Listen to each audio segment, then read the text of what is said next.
One question from my point of view: who is your favorite Bangladeshi cricketer? I mean, at the moment, Marufa. আমার মনে হয় আমার favourite cricketer এখন মারুফা। বিশ্বকাপে সে নতুন বলে যা করেছে, যে প্যাশন এবং আগুন দেখিয়েছে, বাংলাদেশি কোনো তরুণীর জন্য এটা দারুণ ব্যাপার। এর ফলে আমাদের অনেকেই অনুপ্রাণিত হবে। To take up cricket and just blazing a trail. Did you see the in-swinger delivery of Marufa in the World Cup? I did. I watched. হ্যাঁ, তবে বাড়ি থেকে দেখেছি, যেহেতু আয়ারল্যান্ড বিশ্বকাপ খেলেনি। তবে আইসিসি ভালো কাজ করেছে, আমাদের বারবার দেখার সুযোগ করে দিয়েছে। To see it over and over again, which is great. And your all-time favorite Bangladeshi cricketer? That's a tough one. I think. আমার মনে হয় আমার all time favourite Rumana Ahmed. সে যদিও আমার বড় প্রতিদ্বন্দ্বী ছিল, তবে নাহিদা আক্তারের কথাও বলবো আমি। I think is probably your best ever. Any main cricketer you like or love? Mushfiqur Rahim. Mushfiqur Rahim ছেলেদের মধ্যে আমার খুবই প্রিয়। প্রথম দিকে তাকে দেখেছিলাম তিনি অনেক তরুণ ছিলেন, এরপরে অনেক দিন ধরে দেখেছি সেই তরুণই আছেন, অনেক দিন ধরে খেলছেন, তাকে এখনও তরুণই মনে হয়। এই সিরিজে আশা করি তিনি 100তম টেস্ট খেলতে পারবেন। হ্যাঁ, দেখা হবে আশা করি, এই ম্যাচটাতেও আমি থাকবো। Hoping for it. I'm looking forward to it. I wish him luck for it. Is Ed Joyce your favorite Irish cricketer? No, Cecilia Joyce. না, সেসিলিয়া জয়েস আমার বোন।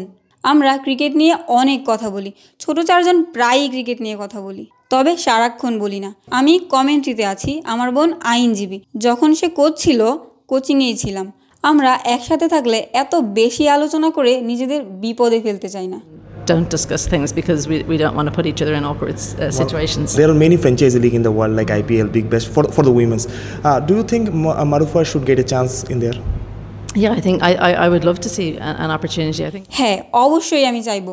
ভারতে পারফরমেন্স করাটা তাকে বাড়তি সুবিধা দেবে। অস্ট্রেলিয়ার বিপক্ষে করতে পারলে আশা করি বিগ ব্যাশে সুযোগ পেতে পারে। Do well against Australia. That's probably the biggest thing I would say, and then you get an opportunity in Big Bash. I mean, mainly I've been here at the ground and. এখানের ground বেশ ভালো, 3জন ধারাভাষ্যকার, production দল, সব কিছুই দারুণ। Test cricket সবার জন্যই দারুণ অভিজ্ঞতা। প্রথমবার এই ফরম্যাটের ম্যাচে ধারাভাষ্য দিচ্ছি। Actually, commentating on this format, so it's been great. Yeah, great energy and. সবার মাঝে দারুণ এনার্জি আছে। বাংলাদেশে ক্রিকেট নিয়ে মানুষের মাঝে অনেক মাতামাতি আছে, ব্যাপারটা দারুণ। এবার এসেও ব্যাপারটা দেখেছি। বাংলাদেশে আয়ারল্যান্ড 2 টেস্টের সিরিজে খেলতে এসেছে, ব্যাপারটা অসাধারণ। 2 test matches, it's brilliant to see. In Ireland, cricket is not that much popular, but you have a cricketing background, a cricketing family. Your brother played cricket for Ireland. How did that happen? How you become a cricketer, and what is the story? So my dad came from inner city Dublin, which is typically was. আমার বাবা ড্যাবলিনের, সেই এলাকাটা গরিবদের। তিনি সেখানেই ক্রিকেটের সাথে পরিচিত হন, সাথে তার ভাইও ছিল। সেখান থেকেই ক্রিকেটার হতে চেয়েছেন। আমরা সবাই আমাদের বাগানের দিকে ক্রিকেট অনুশীলন করতাম। আমরা অনেক ভাই বোন ছিলাম, একসাথে অনুশীলন করা হয়েছে, একসাথে খেলেছি, এভাবেই বড় হওয়া। Siblings, you've got lots of people to practice with day in day out.